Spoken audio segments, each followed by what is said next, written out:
Hello everybody and welcome back to the channel. In today's review we're going to be taking a look at the newly released Transformers Kingdom Core Class G1 Megatron. Now before we begin this review I would really appreciate it if you could all smash the like button, hit the subscribe button and click that notification bell. Taking a look here at G1 Megatron, this is of course the final figure that I actually have left to review out of Transformers Kingdom Wave 2, and I'm really surprised how quick this wave has actually come around. It only feels like last month literally that we got the first wave of Kingdom, so here's hoping that Kingdom has more waves planned than what we got last year with Earthrise, but bringing Megatron in here for a closer look. Much like some of the other G1 inspired core class figures, this is essentially an updated Legends class version of Megatron, which borrows heavily from how he appeared in the Transformers Netflix Siege series. You can see that as far as the detail is concerned, the head sculpt is very G1 accurate, and if you have watched some of my previous core class reviews, you guys all know that I truly believe that the face sculpts are where this particular scale class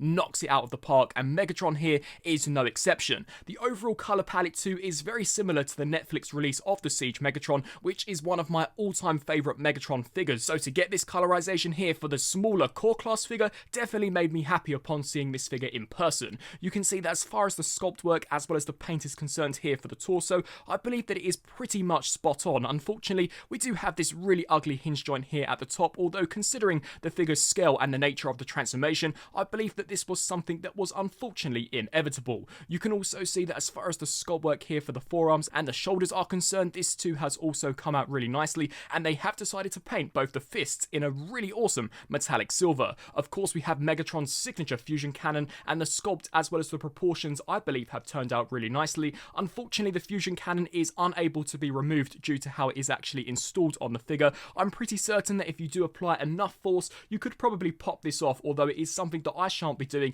as I am afraid to actually break these particular clips. Turning our attention here down to the lower section of Megatron, once again, much like that Netflix Siege version, we do have a very nice gunmetal grey used here for the plastic, and I think it complements the metallic silver really well. Of course, as we take a look here down to the lower section of the legs, these are very G1 Megatron as far as their design is concerned, at least from the front, although when you turn them from a side perspective, you can clearly see the tank mode treads, which is something that has been directly taken from the Siege design. And then as we turn our attention here to the back of Megatron, unfortunately, this is where one of my major areas of critique do lay with this figure. Now, something which I must mention before we actually delve into this region is that this figure here is only priced at $10. So of course, I'm not expecting the engineering that you would get from the likes of the Deluxes or the Voyagers, but considering how awesome the core class Starscream was, it is such a shame that they were unable to actually compress this region in, much like we saw on the Siege Voyager figure. It's by no stretch of the imagination terrible, but when you take into account the rest of the design, it really does stick out like a sore thumb, as you have both sets of treads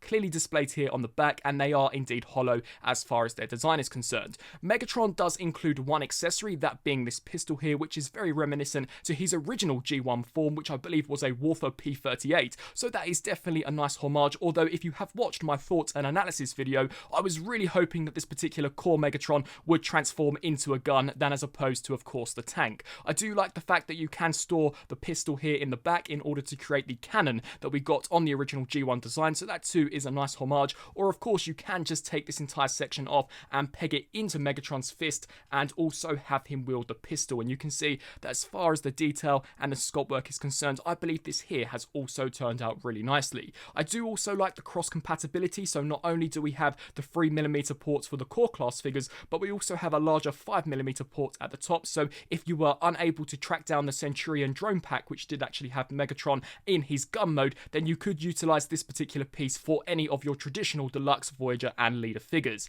As we turn our attention here to articulation, I was actually quite surprised to see that this figure is packed full of joints. So we do get a rotation here at the head, the arms are on ball joints so can hinge up and down, although are slightly restricted due to the nature of the shoulder design. They can also hinge out to the sides, and we do get a faux butterfly joint there due to the nature of not only the transformation, but of course with the ball joint, we also do get ball joints here for the elbows, which can bend to 90 as well as rotate left to right. Something which is worth noting is that we do get a rotation here on this wrist, which is mainly due to transformation, although no rotation on this side. So just to demonstrate that, you can see how this can rotate left to right, although we'll bring this entire back panel along with it, so it's probably best to just leave this stationary. The fusion cannon is on a rotation joint due to transformation, so you could rotate this here all the way up. We do surprisingly get a waist rotation joint, which can rotate the full 360. The legs are on ball joints, so he can kick forwards that far, as well as back to that far. He can, of course, do the splits. We do get a slight rotation due to that being on a ball joint. Of course, the knees here are also on ball joints, so can hinge to 90, as well as rotate. And unfortunately, there is no form of ankle rocker pivot like we have seen on Rat Trap and Vertebrae. So overall, considering the figure's scale and price point, G1 Megatron is by no stretch of the imagination a bad release. It's just in comparison to the likes of Optimus Prime and Starscream, I do believe that he is probably the weakest core class that we currently have in the lineup so far. And so, turning to a core class G1 size comparison, we have Megatron compared next to both Optimus Prime and Starscream. And considering that on the show, for the most part, these three characters were roughly the same size, I believe the scale here works quite nicely. Although if you were to bring in the likes of the core class buzzworthy Bumblebee, that is where the scale would begin to look slightly unusual. I personally love what Hasbro are doing with this lineup, and if rumours are in fact true that we are going to be getting an upcoming Titan class arc, then you are going to want to get as many of these characters as possible. I do hear rumours that Soundwave is on the horizon, and I'm really looking forward to seeing as to what they come up with for that character. Here's hoping that he does follow suit with his Netflix counterpart and actually transforms into the cassette player and not that really unusual Cybertronian ship that we got with the Siege version. And I would also love to see a Shockwave and Ironhide. Honestly, just give me the full team of Autobots and Decepticons in this core class lineup, and I'll certainly pick them all up. And for one final comparison, here we have Core Megatron compared to the Siege Netflix version, and you can see in what I was mentioning earlier on in the review in regards to the colour palette, the core class does take heavy inspiration from this figure, although I personally love the colours on both of these figures. Now, you can also see that despite core class Megatron's scale, I believe they've done a really good job in capturing the essence of the G1 design in such a tiny scale and of course at a cheaper price point. So once again, a very well done figure. Here for another comparison, we will just very quickly compare the two pistols. So here is the Megatron that came with the Centurion drone pack, and of course here is the version that comes with the new core Megatron. And you can see that as far as the detailing is concerned, it is very similar, and in some regards I do actually prefer the sculpt work, especially there for the trigger on the new core class version. It's just when in comparison to the colour scheme, I do believe the Centurion drone version is superior. And for those of you wondering, unfortunately you cannot take the silencer from the Centurion drone pack and actually put it over the top of this due to the barrel being a lot larger, but still a very nice inclusion and is great for those who unfortunately did miss out on that accessory pack. Now, turning to Megatron's transformation, surprisingly for a core class figure, he's actually quite involved. So to begin with, you're going to want to take the forearm here and rotate this so that this huge peg is now facing outwards. We can then take the wrist joint and you're going to want to rotate this here all the way around so that this panel does actually conceal the front of the forearm. We can then take the fusion cannon, rotate this section here up to the top, and then you'll want to turn your attention here to the back and disengage the treads. Now these are held in via these two tabs which do peg into some slots, so just disengage that and hinge this here all the way to the back. That will then allow you to take both of the shoulder pieces and flip these entire sections here all the way over, and of course the circular port that we have here will peg into this section,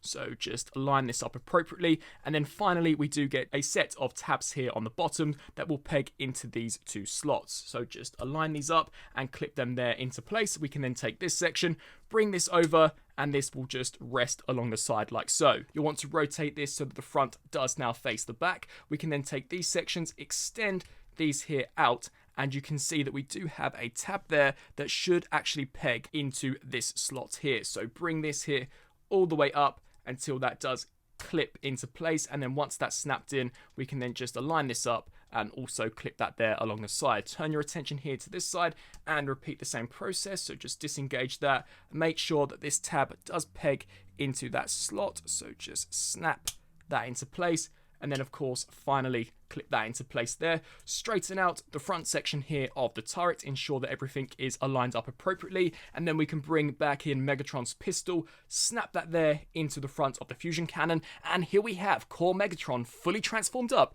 into his tank mode. Now, much like the original Siege version, the tank mode is not 100% perfect. Of course, we still do have the feet sticking out of the back, and as there is no hinge joint, they are a little more obtrusive than compared to the Siege version, but we do have some nice details, such as the silver used here for the treads, as well as some nice sculpt work here at the top, and you can definitely make out as to what this here is supposed to be. We also do get some articulation, such as the turret, which can hinge up and down due to the nature of the transformation, and you can fully rotate this entire section here the full 360. Although something which I was incredibly surprised to see was that there is no wheels here on the bottom, and that is a major missed opportunity. It was something that we saw on Core Bumblebee and Core Optimus Prime, so why couldn't it be here for Megatron, who transforms into a rolling tank? It is such a shame. So Megatron really is just a display piece here in his alternate mode, and to be honest with you, out of all of the core figures, I do believe that he has the weakest out of his alternate modes, and as mentioned before, he is probably just the weakest core figure in general, but that's not to say that he is a bad figure. I've still had a ton of fun posing him around with some of my Titan class figures, and of course Optimus and Starscream. And here for a Kingdom Core class alternate mode size comparison, we have Megatron compared next to Core Optimus, and you can see that as far as the scaling is concerned, he is actually substantially bigger when compared to Optimus, and it does feel as if you are getting more plastic with Megatron, so that may be the reason as to why there are some shortcuts as far as the transformation and the look of the alternate mode is concerned. And then finally, for another comparison, here we have him compared next to Starscream, which is just a bigger figure in general due to the nature of his design. And something which is worth pointing out is that in my review, I did actually forget to rotate the head around so that the face is not visible, so that is definitely something that you can do. And to me, Starscream is still by far the best core figure that we have currently to date, at least until Soundwave does indeed make his debut. And so, to conclude this review, overall, Kingdom Core Class Megatron is by no stretch of the imagination a bad figure, and when compared to some of the Battle Masters and the Micro Masters, he still blows them out of the water,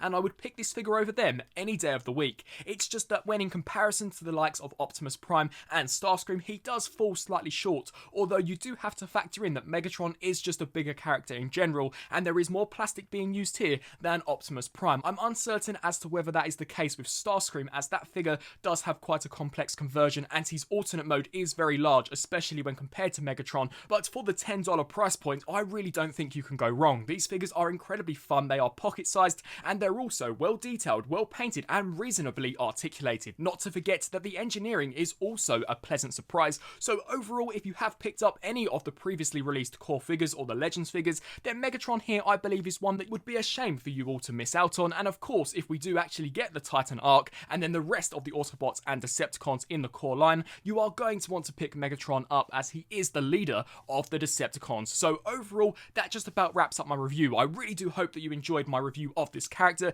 If you did, please be sure to let me know down in the comment section below. Also be sure to let me know on what you think of the figure itself and whether or not you shall indeed be adding it to your collection. Once again, I would really appreciate it if you could all smash that like button, hit the subscribe button, as well as click the notification bell, as it really helps to support the channel, and I would be forever grateful to you all. I thank you all so much for watching, and until my next review, I'll see you then. Thanks for watching.